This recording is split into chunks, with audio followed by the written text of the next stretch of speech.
we just want to start off by saying thank you for having us back. It's been a pleasure working with your team, and we're very happy to be here.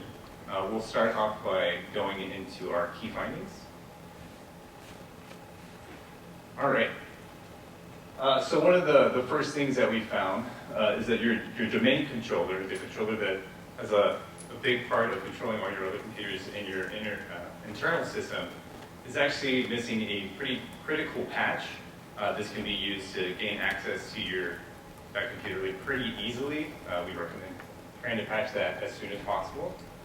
There is also a lack of authentication for the administrator account on the guest network, so people are actually able to log in as an administrator on these kiosks and actually use the kiosk as administrator.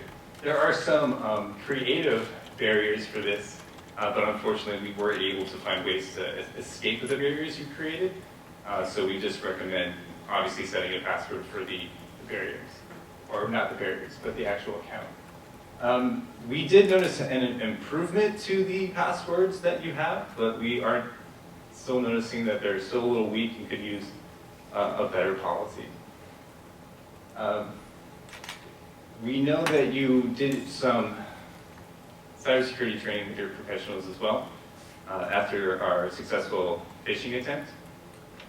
But your team, unfortunately, is still vulnerable to certain social engineering attacks. We recommend some more training to go along with it. We would like to mention that these are all pretty common findings among enterprises, so it's nothing to feel too bad about. So next we'll be talking about the impact to your business. So first we had compromise of sensitive data. We found PII on various machines. We also were able to gain unauthorized access to various company resources, including the hotel's system management service, as well as the kiosks. We were able to move pretty freely throughout the network. We also want to note that this is a reputational risk for your company, because if there is a breach, your reputation will be impacted. There's also a possible legal action and fines with breaches of various standards as well. And also the loss of customer trust. If someone goes to your hotel and their sensitive information is leaked, that's a huge loss of trust. And then finally, we have the possibility of a breach of confidentiality, integrity, and availability of data. Next, we'll be going into the overview. So by coming over here, we were tasked with kind of some primary goals as a part of our engagement. The first one was that we were trying to identify potential vulnerabilities, as well as check to see if the ones that we had tested during our previous engagement had been remediated. As a couple of side goals,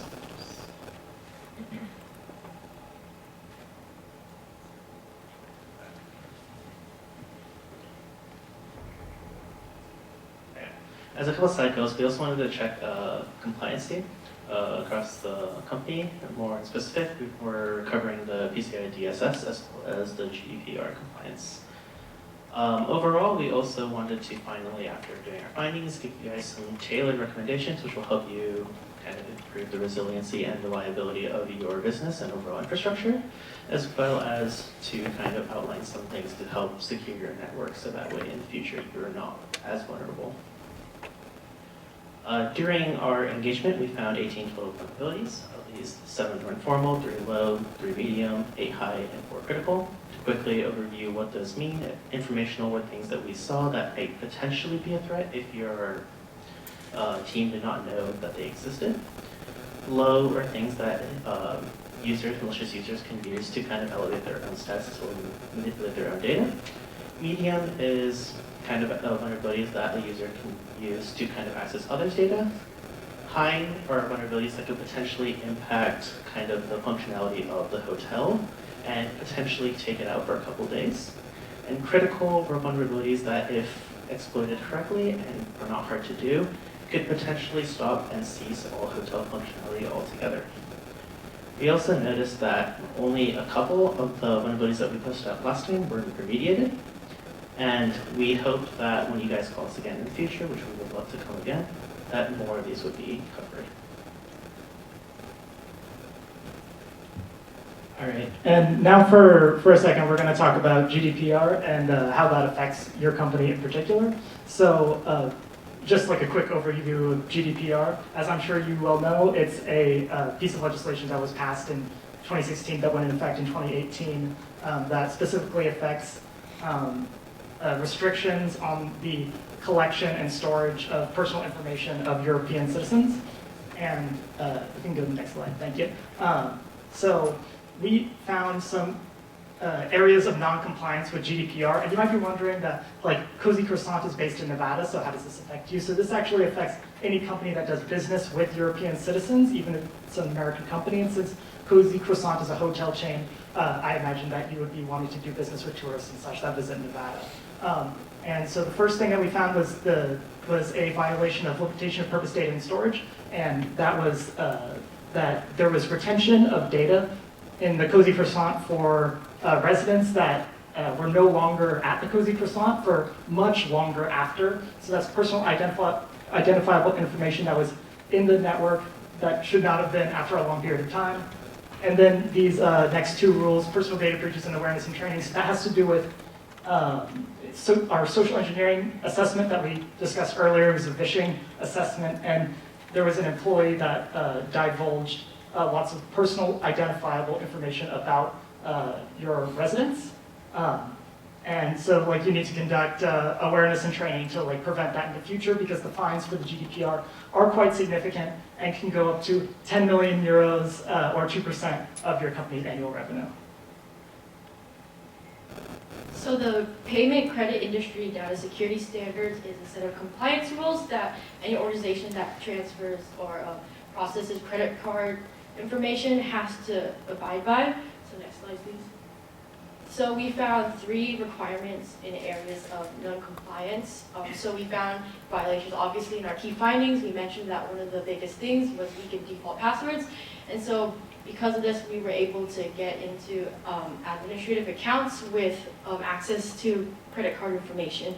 And so for requirements 3 and 7, we were able to see this credit card information that was stored at rest plain text, so we did not, it was not encrypted, so we were able to just click on the tab, and we were able to just view the data as it was. In addition, credit card information should only be accessible when in transaction, but it was stored for a longer period of time. So the recommendations, in my opinion, this is the most important part of the presentation, because the entire point of all of this is to make Cozy Croissant stronger. Our first recommendation, probably the primary recommendation, is to implement a strong password policy. One of the ways that we got in most frequently was through weaker default passwords, and changing this and adding multi-factor authentication will make your systems exponentially harder to attack. Implementing password hashing or encryption, this is just even if the attacker is able to get into your systems, it's another layer of protection to make your data harder to, even if it's compromised, harder to actually use in a malicious way. Proper storage of personally identifiable information. This is, again, related to the encryption. This is important because we want to adhere to a lot of the standards and compliance policies. And also, the most important part about this is if there's data that you don't need, then it's better to not store it. If you don't have data, then you can't lose it to a breach. And so if there's a lot of data that you're not using frequently or don't need, it's better to remove that data. Disable and restricting WinRM on kiosks. Your tech staff probably are more familiar with what that is, but that was another way we were able to access a variety of systems. So that's a quick change that can make your systems a lot more resilient to attack. The next thing that we wanted to discuss was frequently installing updates and regularly patching the systems. In certain cases, we were able to use old, well-known exploits on some of these systems, and these are easily accessible and most of the time free. if you update patches regularly, it makes it a lot harder for people to get